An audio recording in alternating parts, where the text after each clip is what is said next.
उम्मीदवार को अगर नहीं बदला, यदि उन्हें टिकट नहीं मिला तो वो स्वतंत्र रूप से यानी कि निर्दलीय ही परिहार से मैदान में उतर जाएगी। कि रितु जायसवाल ने पोस्ट किया है कि कल शाम जैसे ये चर्चा फैली कि मुझे परिहार से टिकट ना देकर बेलक्षण से दिए जाने की संभावना है, परिहार की जनता के असंख्य फोन और फेसबुक ट्विटर पर संदेश आने लगे। सबकी एक ही अपील थी, मैडम परिहार को मत छोड़िए। तो मैं परिहार से स्वतंत्र उम्मीदवार के रूप में चुनाव लड़ूंगी।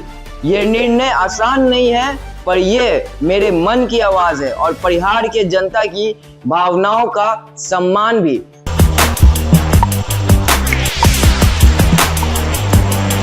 राजद के अंदर नेतृत्व और टिकट वितरण को लेकर जो विवाद है वो बढ़ता जा रहा है। अब ऐसे में राजद की महिला प्रदेश अध्यक्ष रितु जायसवाल ने पार्टी के ऊपर सवाल खड़ा किया है और कहीं ना कहीं उन्होंने मोर्चा खड़ा कर दिया है। जी हाँ, नमस्कार, आप वॉइस अब देख रहे हैं, मैं हूं आपके साथ अक्षयदीप। देखिए, इस वक्त की बड़ी खबर आपको बताने जा रहे हैं।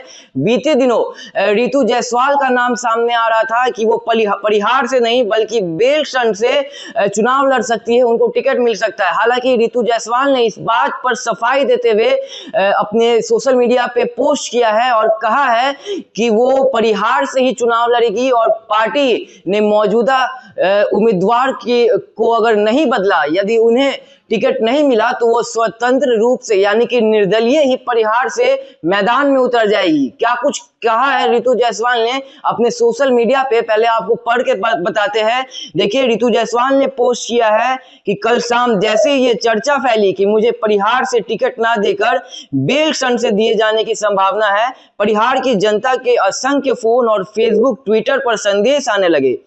सबकी एक ही अपील थी, मैडम परिहार को मत छोड़िए। पिछले 5 वर्षों से मैंने परिहार की मिट्टी, यहाँ के लोगों के सुख दुख, संघर्ष और उम्मीदों को बहुत करीब से महसूस किया है। आज परिहार की बदहाल स्थिति के लिए वर्तमान बीजेपी विधायक गायत्री देवी ही नहीं बल्कि पूर्व विधायक डॉक्टर रामचंद्र पूर्वे जी भी समान रूप से जिम्मेदार है। ये बात किसी से छिपी नहीं है कि डॉक्टर पूर्वे ने पिछले विधानसभा चुनाव में राजद के एमएलसी रहते हुए पार्टी से गद्दारी की थी।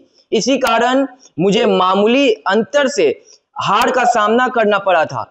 आज जब पार्टी ने डॉक्टर पूर्वे जी की बहू को परिहार से टिकट दिया है तो ये उनकी गद्दारी का पुरस्कार जैसा प्रतीत होता है। परिहार को छोड़कर किसी अन्य क्षेत्र से विधानसभा चुनाव लड़ना मेरी आत्मा को स्वीकार नहीं है। इसलिए मैंने पार्टी नेतृत्व को साफ तौर पर अवगत करा दिया है कि यदि पार्टी किसी मजबूरीवश अपना निर्णय नहीं बदलती है तो मैं परिहार से स्वतंत्र उम्मीदवार के रूप में चुनाव लड़ूंगी। यह निर्णय आसान नहीं है, पर यह मेरे मन की आवाज है और परिहार के जनता की भावनाओं का सम्मान भी। तो देखिए, रितु जायसवाल ने कहीं ना कहीं मोर्चा खड़ा कर दिया और उन्होंने अवगत भी कराया है कि 2020 में जिस तरीके से जब डॉक्टर पूर्वे पार्टी से बगावत करके राजद के खिलाफ निर्दलीय मैदान में आ गए थे और अब जाकर डॉक्टर पूर्वे की बेटी को टिकट मिला है उसी राजद के टिकट पे, तो कहीं ना कहीं रितु जायसवाल जी को ठेस पहुंची है और अब वो बगावती तेवर में नजर आ रही है। और उन्होंने साफ तौर पर कह दिया है कि यदि पार्टी अपना निर्णय नहीं बदलती है तो वो निर्दलीय मैदान में उतरेगी।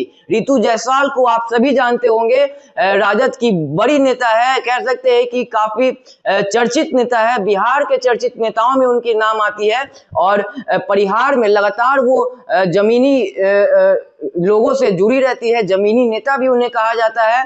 और कई वीडियो, कई फोटो वायरल भी हुए हैं रितु जायसवाल की लोगों की मदद करते हुए। तो ऐसे में पार्टी जब उनका टिकट काट रही है, कट चुका है, तो कहीं ना कहीं ठेस पहुंचा है रितु जायसवाल को और अब उन्होंने खुली तौर पर बगावत कर दी है। खुली तौर पर उन्होंने मोर्चा खड़ा कर दिया है कि अब यदि पार्टी निर्णय नहीं बदलती है तो उन्हें मजबूरन निर्दलीय ही परिहार में चुनाव लड़ना होगा। क्या कुछ तस्वीरें निकल कर आती है, तमाम खबरों के लिए आप वॉइस अप के साथ बने रहे। हमारे चैनल को सब्सक्राइब कर ले, फेसबुक पेज को फॉलो करें। धन्यवाद।